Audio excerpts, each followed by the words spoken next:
તો જય માતાજી મિત્રો, આપણે જઈએ છીએ અત્યારે પાલગર આ જોગણીમાનું મંદિર તમને આજે બતાવીએ અને આ વ્લોગમાં છે બધી જોજો, મજા આવી જશે. અને મારી સાથે કાલવાળો ભાઈ છે એ અત્યારે આ રસ્તો છે આમાં રામોસણાથી પાલગર જવાનો 2 કિલોમીટર થાય, બહુ 18 કિલોમીટર નહીં એટલે ચાલે.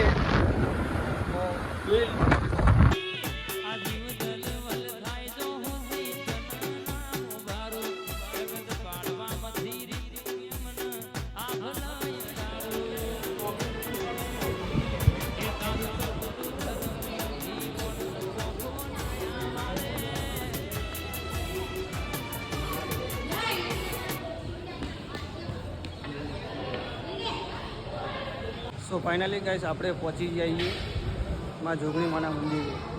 તો અત્યારે તો આ ભાઈ અત્યારે એકણ બેઠા. તો મિત્રો મળીએ આપણે બીજા વ્લોગમાં. આ ભાઈ એકાદ થોડોક શરમાય છે પણ ટેવ પાડી દઈશું થોડાક દિવસ પછી. તો મળીએ વ્લોગમાં બીજા. જય માતાજી.